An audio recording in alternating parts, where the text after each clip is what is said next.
911 emergency. I have a 3-year-old daughter. 1:30 a.m. You better be there by yourself if you're doing it.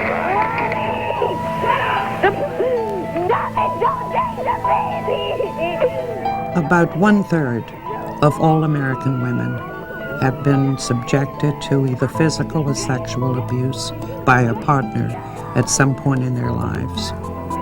Domestic violence impacts everybody, regardless of race, regardless of sex, regardless of sexual orientation, regardless of education, regardless of income, regardless of culture.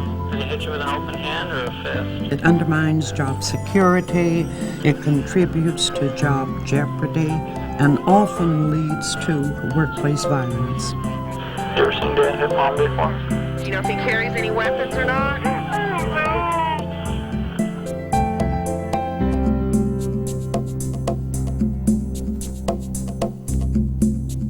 My relationship with my ex-husband was rocky from the start. He was always verbally abusive, physically abusive, emotionally, mentally, and it made me feel like I had no control of my life. Domestic violence is a pattern of controlling behavior which includes physical violence, sexual assault, emotional abuse. It can include stalking, isolating the victim from friends and families and coworkers. So it's a whole system of power and control over the victim. What sister that he knocked out? My little sister. To have children in that relationship, it was pretty hard because he was abusive throughout the pregnancies, and I was afraid that he would abuse the children. I wasn't safe there. They may not have a place to live. They might not have friends and family that will help them. They may feel completely beaten down by the batterer and his messages that they're worth nothing. So they get trapped in these violent relationships. You're afraid to speak up and tell your story because of the reaction that you're going to get. They either they don't believe you or feel that you chose that life, that it's your fault. If you see someone in your workplace that you think is being abused but you say nothing, you send a message to that person that what's happening to them is okay. First, don't worry because you're not alone here. Lots of women are going through the same thing. First, you have to acknowledge that the abuse exists and show that you care and that you are willing to listen. They give you really good information about the situation you're going through. After the domestic violence victim has been reassured that there is support, there will probably be a need for time off to go to a shelter, to go to court, and take care of other business. And I need some guidance from you on that, Delia. There is a great deal that unions can do, including finding out what agencies are available in a community, what services are available for people who are in an abusive situation. I'm looking for some support for a member who I believe is in an abusive relationship. A union and company can negotiate provisions that protect a person in an abusive situation in the workplace. Why don't you just come and see me before you go to work? And we won't have to go through all this dumb shit. It starts off with mental and emotional abuse, the name calling, the consistency of no one wants you and no one's gonna love you like I do, and just hurtful words. I guess I'll just have to keep calling your work and I guess you'll pay the bill, I guess. Him calling my job scared me a lot. I mean, you're calling me, you're becoming argumentative, and I'm at work. And I'm asking you to please stop, because I was starting to become afraid, like it was an obsession or something. It affects not only the person, individual person in a domestic violence situation, the abuser will very often come to the workplace, and fellow employees are affected as well. So it is a major issue.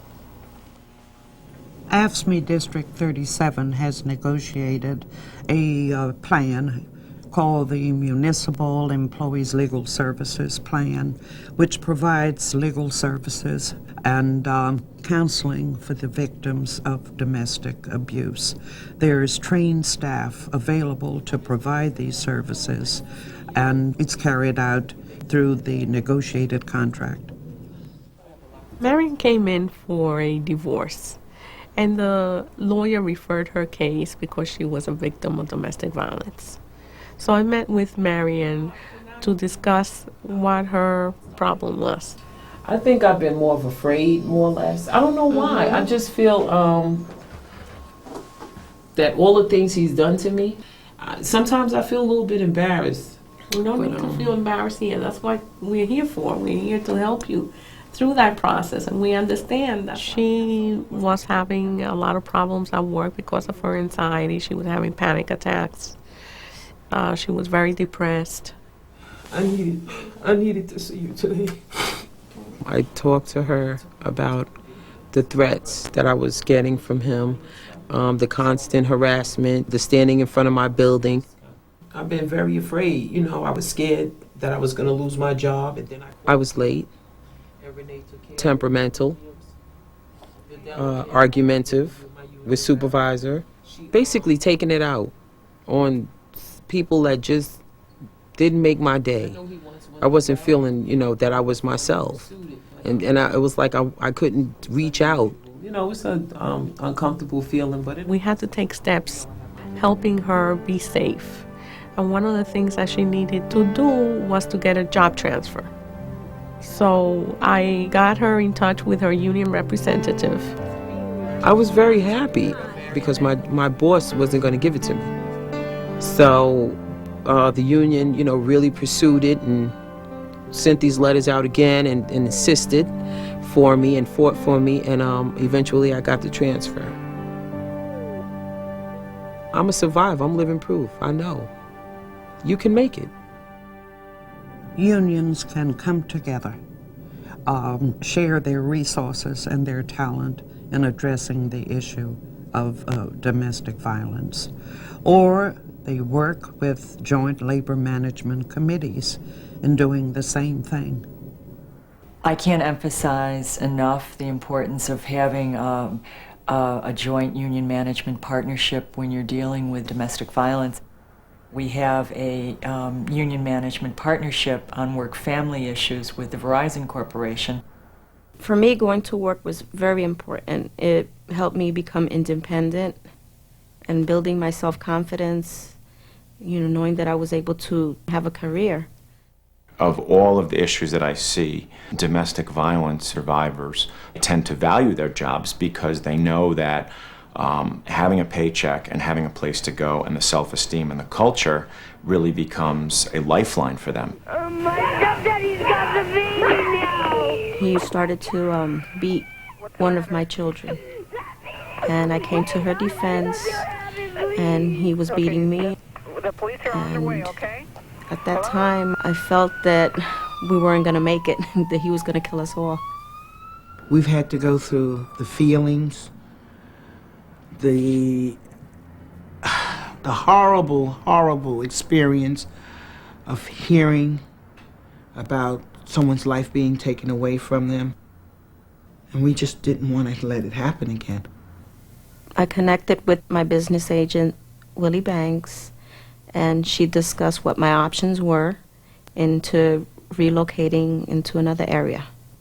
I didn't want to lose my job because that's the main thing that's helping me support the children. In domestic violence cases, we're able to move employees large distances far enough for her to start a new life kind of afresh and be out of harm's way and out of danger.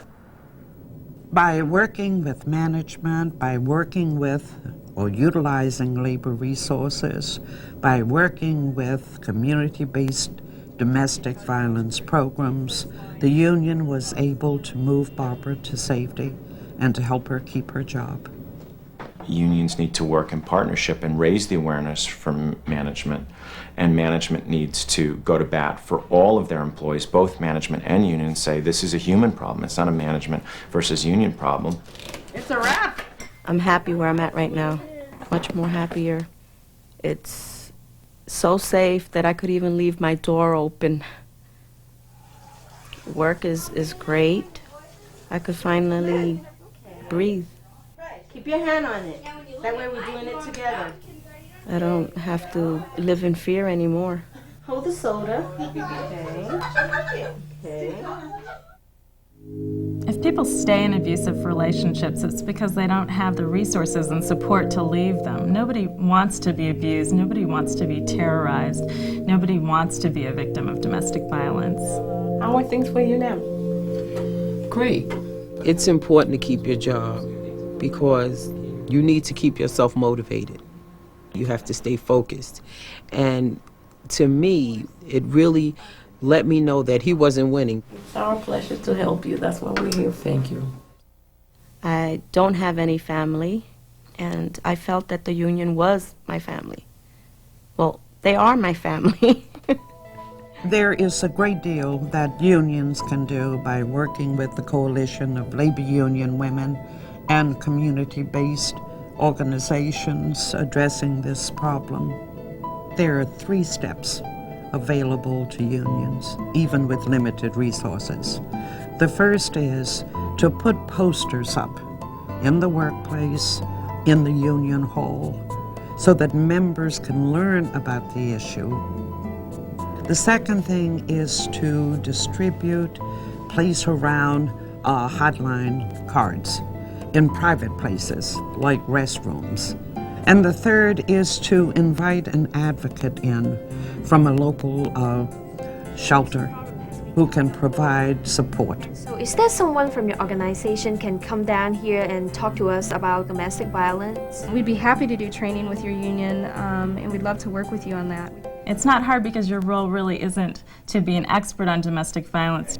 You can call that number anytime, day or night. Your role is to refer them to somebody who is.